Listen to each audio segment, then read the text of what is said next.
Assalamualaikum warahmatullahi wabarakatuh. Halo adik-adik, jumpa lagi dengan Rumah Belajar Cemerlang. Nah, kali ini saya akan melanjutkan materi mengenai garis dan sudut. Nah, yang kita bahas kali ini tentang pokok bahasan hubungan antar garis. Nah, sebelum kita memulai, mari kita baca basmalah dulu ya.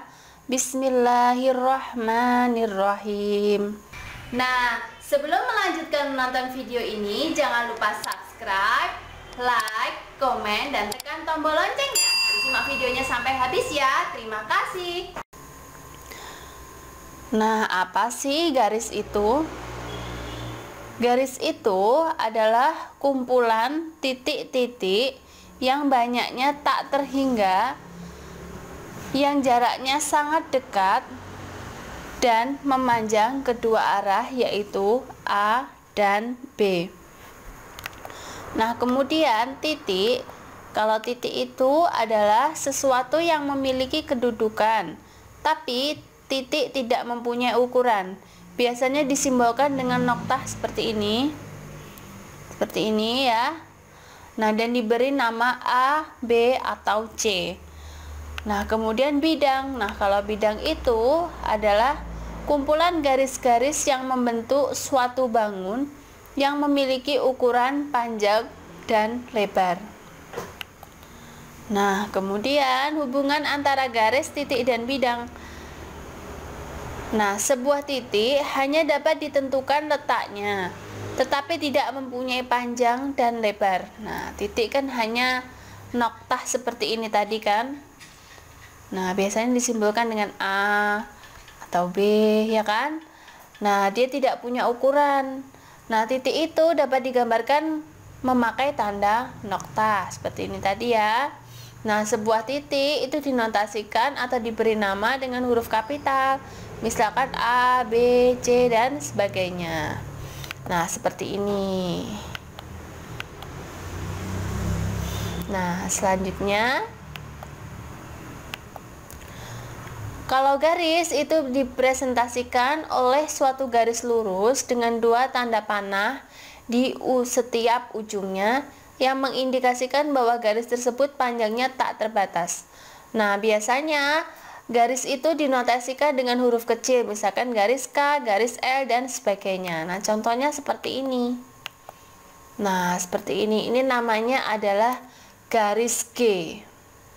Nama garisnya garis G, atau karena ada titiknya R dan S, ada titik R dan titik S, ini namanya garis RS. Nah, misalkan di sini lagi saya ada garis ini garis L, namanya ini garis L. Terus lagi, nah, ini namanya garis M, ya. Terus kalau seperti ini, AB. Nah, karena tidak ada huruf kecilnya, berarti ini namanya garis AB ya. Nah, selanjutnya, kalau bidang datar merupakan suatu daerah yang panjang dan lebarnya tak terbatas. Nah, contohnya seperti ini. Nah, ini bidang alfa. Nah, ini bidang alfa atau bidang KLM. Nah, seperti ini ya. Ini namanya bidang. Nah, selanjutnya, hubungan titik dan garis. Nah, hubungan titik dan garis bagaimana? Nah, hubungan titik dan garis itu terjadi dalam dua kondisi. Yang pertama, titik terletak pada garis, dan yang kedua, titik terletak di luar garis. Nah, bagaimana ya? Nah, kalian lihat gambarnya. Nah, yang gambar L, nah ini garis L. Garis L ini titiknya berada di garis L, ya kan? Ini berada di garis L. Kemudian yang M, garis M ini titiknya berada di luar garis M. Nah, berada di luar kan, tidak berada di sini. Nah, ini dua kondisinya seperti ini ya. Titik A terletak pada garis dan titik B terletak di luar garis. Nah, seperti ini ya. Jadi ada dua kondisi hubungan antara titik dan garis. Yang pertama terletak pada garis, dan yang kedua terletak di luar garis. Selanjutnya, kalau hubungan titik dan bidang. Nah, hubungan titik dan bidang juga terdapat dalam dua kondisi. Nah, titik terletak pada bidang yang pertama, kemudian yang kedua, titik terletak di luar bidang. Seperti ini. Nah, di sini ada bidang alfa dan bidang beta. Nah, pada bidang alfa di sini titik C itu berada di bidang apa? Nah, berada di dalamnya. Nah, kalau titik D ini berada di luar bidang beta. Nah, ada dua kondisi juga ya. Seperti itu. Selanjutnya hubungan garis dan bidang. Hubungan antara garis dan bidang dapat diklasifikasikan menjadi tiga. Yang pertama, garis terletak pada bidang. Yang kedua, garis tidak pada bidang. Dan yang ketiga, garis menembus atau memotong bidang. Nah, bagaimana? Nah, seperti ini yang pertama, garis terletak pada bidang. Nah, ini di sini ada garis L. Garis L ini terdapat pada bidang alfa. Kemudian kalau tidak pada bidang bagaimana? Seperti ini. Nah, terletak di luarnya ya. Terletak di luarnya garis L-nya. Kemudian garis menembus atau memotong, berarti nanti memotong keduanya seperti ini. Nah, memotong seperti diagonal itu ya, seperti ini. Memotong seperti ini. Ini namanya garis L menembus bidang alfa. Ya. Jadi, kalau hubungan antara garis dan bidang itu terdapat tiga kondisi. Yang pertama, terletak pada bidang ini, kemudian tidak terletak pada bidang atau di luar bidang, kemudian menembus bidang atau memotong seperti ini ya. Nah, selanjutnya titik-titik segaris. Nah, dua titik atau lebih dikatakan segaris jika titik-titik tersebut terletak pada garis yang sama. Nah, nanti pada gambar di bawah ini titik A dan titik B dikatakan segaris karena sama-sama terletak pada garis L. Nah, kalau istilah titik-titik segaris itu dinamakan kolinear. Kolinear itu apa? Kolinear itu titik-titik segaris. Nah, seperti ini gambarnya. Nah, titik A dan B itu terletak pada garis. Nah, titik-titiknya ini segaris. Kalau segaris ini dinamakan kolinear. Ya. Selanjutnya, titik-titik sebidang. Nah, dua titik atau lebih dikatakan sebidang jika titik-titik tersebut terletak pada bidang yang sama.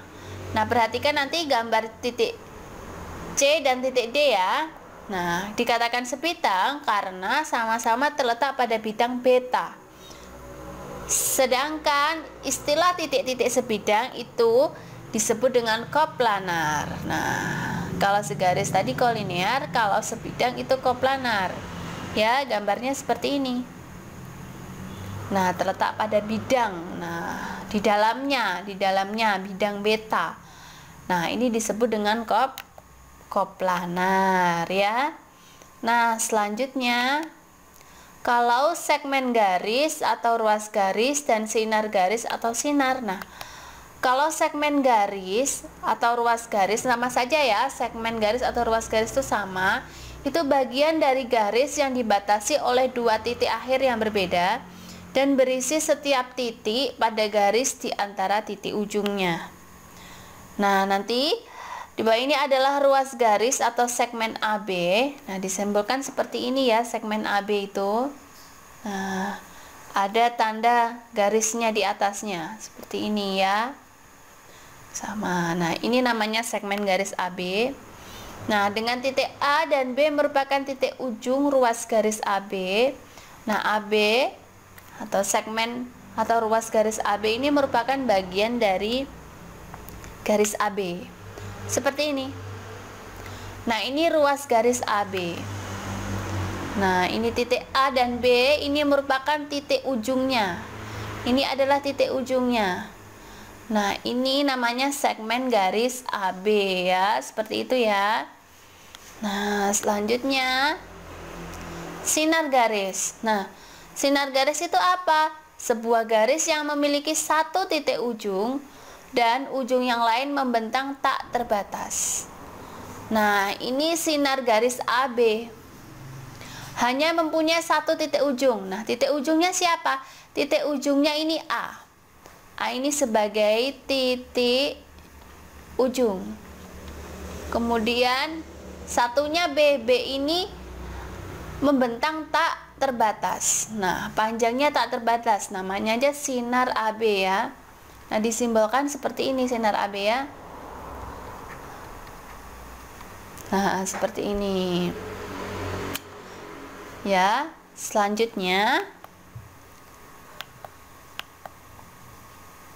Nah, di sini perlu kalian ingat dari penjelasan di atas bahwa segmen AB sama dengan segmen BA. Nah, segmen AB dan sama dengan segmen BA, tetapi sinar garis AB tidak sama dengan sinar garis BA. Nah, seperti ini ya. Nah, di sini titik B sebagai titik pangkal BA. Nah, yang tadi kan gambarnya seperti ini. Nah, yang ujung pangkalnya itu kan A. Kemudian yang selanjutnya di sini titik B-nya di sini kan. Nah, ini tidak sama. Ini artinya sudah beda ini. Ini kalau yang ini sinar AB. Sinar AB. Nah, kalau yang ini sinar BA. Nah, caranya bagaimana membacanya? Membacanya dari titik ujungnya. Ujungnya dari sini. Nah, kalau ini ujungnya dari sini. Nah, semisal lagi ini titik ujungnya D, kemudian yang ininya E. Nah, ini namanya sinar garis DE. Seperti itu ya. Nah, kemudian jika titik C terdapat di antara titik A dan B, maka sinar garis CA dan sinar garis CB merupakan dua sinar yang berlawanan. Nah, seperti ini. Nah, ini sama-sama memiliki ujung di C. Nah, C ini sebagai titik ujungnya. Nah, ini sinarnya, sinar garisnya. Ini ke sini, yang satunya ke sini. Nah, ini berlawanan. Nah, yang satunya ini sinar garis CA ya, kemudian ini sinar garis CB. Ini saling berlawanan ya. Nah, selanjutnya ada latihan soal di sini. Bagaimana keberadaan titik dengan garis, titik dengan bidang, dan garis dengan bidang? Nah, tadi bagaimana titik dengan garis? Nah, kalau keberadaan titik dengan garis itu yang pertama, titik terletak pada garis, dan kedua titik terletak di luar garis. Seperti itu ya. Nah, titik itu disebut terletak pada garis apabila titik tersebut ada pada garis atau titik tersebut menjadi bagian dari garis. Masih ingat kan? Seperti ini. Nah, di sini misalkan ada garis M, ya kan? Nah, titiknya di sini. Titik C. Nah, ini yang terletak pada garis. Kemudian kalau misalkan garis M ini titik C-nya berada di sini. Nah, ini di luar garis. Selanjutnya kalau keberadaan titik dengan bidang itu dibagi menjadi dua, yaitu pada bidang dan di luar bidang, seperti yang saya jelaskan tadi ya.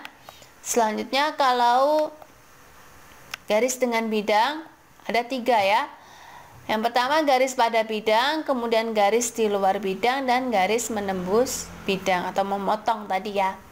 Nah, selanjutnya pertanyaan yang kedua, sebuah garis dan bidang tidak terletak pada bidang yang sama dan tidak berpotongan, maka irisan keduanya menghasilkan apa ya?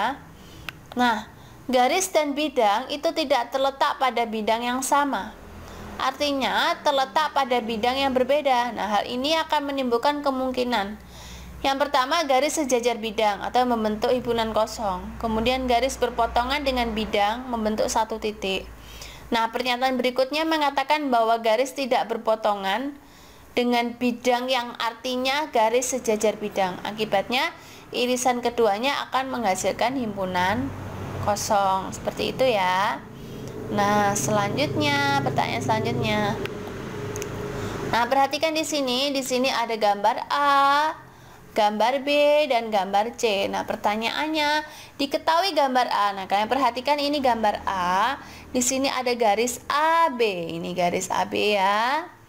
Nah, jelaskan apakah titik C terletak pada garis AB. Nah, titik C mana? Titik C ini kan. Ini apakah terletak pada garis AB? Ya, ini terletak pada garis AB ya. Terletak, maaf ini. Titik C terletak pada garis AB. Titik C terletak pada garis AB. Nah, ini tadi ya. Kemudian yang B, diketahui gambar B. Nah, kalian lihat gambar B ini. Nah, adalah segmen garis PQ. Nah, jelaskan apakah titik R mana? Titik R ini kan terletak pada segmen garis PQ. Nah, ternyata tidak kan? Dia terletak di luar. Nah, berarti nanti jawabannya yang ini tidak ya. Titik R tidak terletak pada segmen garis PQ, tetapi terletak di luar garis PQ. Kemudian, jelaskan juga apakah titik S terletak pada segmen garis PQ. Nah, kalian lihat, titik S berada di tengah-tengah sini. Berarti titik S terletak pada segmen garis PQ. Titik R tadi di luar segmen PQ. Kalau titik S di dalam atau terletak pada segmen garis PQ. Sekarang yang C, kalian perhatikan yang C ini. Diketahui gambar C adalah sinar garis KL. Nah, sinar garis KL. Nah, di sini titik K-nya sebagai titik ujungnya ya. Kalau yang L ini membentang ya. Nah, jelaskan apakah titik M dan P terletak pada garis KL. Kalian lihat. Titik M itu terletak di luar sinar garis KL.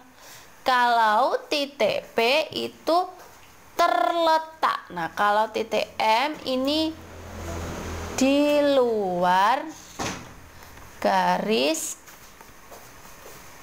sinar garis KL. Atau bisa ditulis seperti ini ya. Kalau titik P itu dia terletak di sinar garis KL. Kenapa? Karena titik L kan ini ujungnya membentang ya, tak terbatas, membentang tak terbatas. Nah, ya kan? Kemudian jelaskan juga apakah titik N dan O terletak pada sinar garis L? Iya, nah titik N terletak pada sinar garis KL. Kemudian titik O juga terletak pada sinar garis KL. Nah, seperti itu ya. Nah, selanjutnya. Nah, di sini sebutkan pasangan garis mana sajakah yang saling sejajar, berpotongan atau bersilangan. Nah, sekarang kita mencari yang sejajar. Yang sejajar siapa? Nah, yang sejajar ini tandanya sejajar ya. Yang sejajar itu garis P sejajar dengan garis Q.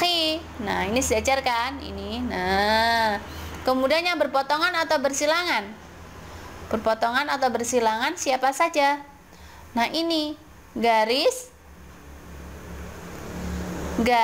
P berpotongan dengan siapa?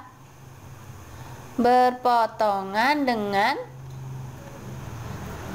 garis N ya kan? Ini P dengan N. Kemudian saya tulis idem ini ya, garis Q juga berpotongan dengan garis N.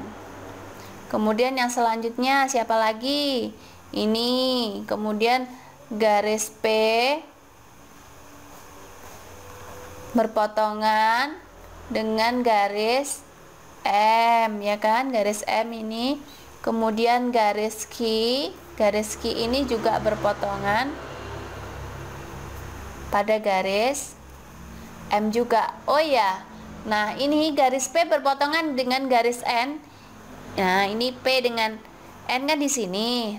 Nah memotong di X. Nah kalau garis Q berpotongan di garis N, memotong di W ya. Kemudian kalau garis P berpotongan garis dengan M, ini garis M ini di Y. Nah kalau garis Q berpotongan dengan garis M, ini garis Q berpotongan dengan garis M, itu terletak di Z. Seperti itu ya. Nah seperti itu adik-adik. Demikian pembelajaran kali ini. Semoga bermanfaat ya. Wassalamualaikum warahmatullahi wabarakatuh.